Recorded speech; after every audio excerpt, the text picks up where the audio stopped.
Vairāk nekā 68% eksportējumās produkcijas uz Lielbritāniju ir koks un koka izstrādājumi. Zemgales uzņēmēji uzskata, ka iespējamā Lielbritānijas izstāšanās no Eiropas Savienības varētu ietekmēt mežstrādes produktu ar zemu pievienoto vērtību eksportu, bet kokapstrādes produkcija pārmaiņas visticamāk neskaršot ne īstermiņā, ne ilgtermiņā. Skaidrot devās Sandra Lētāne.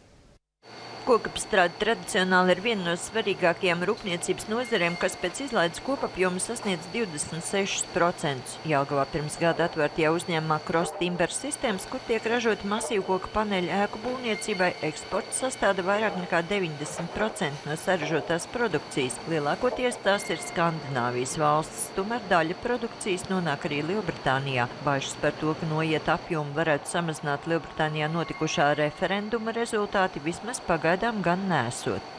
Mēs vēl pagājušajā nedēļā bijām pie mūsu klientiem Lielbritānijā, un viņi apliecināja, ka tuvākos 2 gadus pilnīgi noteikti nekas nemainās.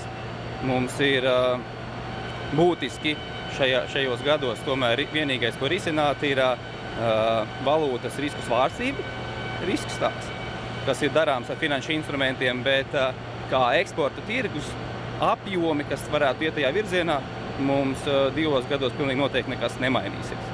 Kas notiks pēc 2 gadiem, atkarīgs no Lielbritānijas būvniecības sektora. Tomēr jaunie uzņēmēji uzskata, ka arī bažām par tālāku sadarbību īsti nesot pamata. Tā kā mūsu kokmateriāls ir konkurētspējīgāks tajā vietā par alternatīviem būvmateriāliem, tad mēs esam pārliecināti, ka arī pēc 2 gadiem, neatkarīgi no tā, kādas svārstības būs notikušās, mūsu materiāls tur būs.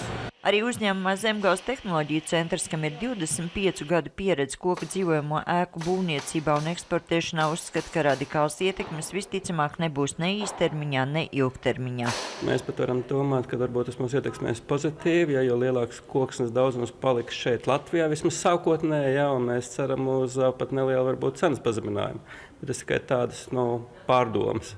Arī citi aptaujātie Jelgavas apkaimes kokrūpnieki vismaz pagaidām ir noskaņoti optimistiski. Apkopotie centrālās statistikas pārvaldes dati liecina, ka maijā ražošanas apjomi kokapstrādē pieauguši par 6,2%. Sandra Leitāne, Andrs Spāns, TV Spektrs.